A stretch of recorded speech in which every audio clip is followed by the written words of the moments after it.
Hai, saya Aulia Rifatul Khairiyah dengan NIM 2310134 dari kelas 1C PGSD. Di Indonesia pada saat ini sedang marak terjadinya bullying. Lebih parahnya lagi, bullying terjadi di lingkungan pendidikan. Bullying adalah penindasan atau merunduk yang dilakukan secara sengaja oleh satu orang atau sekelompok yang lebih kuat. Tindakan ini dilakukan secara terus-menerus dengan tujuan untuk menyakiti. Nah, bullying ini terbagi menjadi beberapa jenis. Yang pertama, yaitu bullying fisik. Perundungan fisik ini dapat mencakup memukul, menendang, mencubit, mendorong, dan menghancurkan barang milik orang lain. Nah, yang kedua, yaitu perundungan verbal atau bullying verbal. Perundungan verbal ini adalah intimidasi yang melibatkan kata-kata baik secara tertulis maupun lisan. Dan yang ketiga, yaitu perundungan sosial atau bullying sosial. Dan yang terakhir, yaitu cyberbullying atau perundungan di dunia maya. Nah, setelah saya melakukan observasi ke salah satu sekolah, yaitu sekolah dasar, ditemukan kasus bullying yang mana dapat dikategorikan sebagai bullying yang cukup parah. Yang mana terdapat 2 siswa yang awalnya hanya terjadinya bullying secara verbal, yaitu saling si pelakunya itu mengejek kepada si korbannya.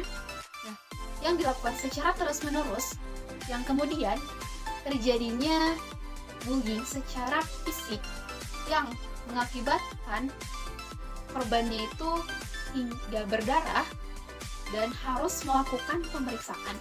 Kasus pembulian di sekolah tersebut dapat dikategorikan cukup dan sangat parah dikarenakan pembulian tersebut terjadi di tingkat sekolah dasar yang usia siswanya itu masih di bawah 12 tahun. Ada beberapa upaya untuk mencegah terjadinya bullying di sekolah.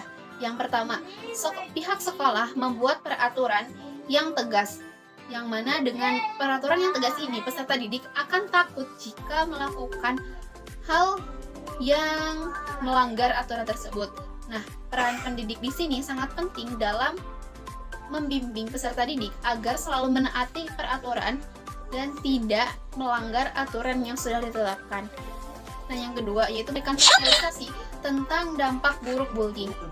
Anak yang bertindak sebagai pelaku bullying ini terkadang belum paham mengenai apa yang dilakukannya dan apa dampak yang merugikan terhadap orang lain. Nah, dengan adanya sosialisasi ini, agar pemahaman anak tentang bullying dan dampaknya itu muncul. Dan yang terakhir, yaitu harus menciptakan lingkungan sekolah yang aman. Lingkungan sekolah yang aman, nyaman, tentram, damai ini merupakan suatu hal dasar yang harus ada di setiap sekolah, yang mana ini akan berpengaruh terhadap proses pembelajaran. Dan jika lingkungan aman, maka proses pembelajaran akan lancar dan akan mencapai tujuan pembelajaran yang telah diharapkan. Itulah mengenai kasus bullying. Sekian yang dapat saya sampaikan. Thanks for watching. Bye-bye.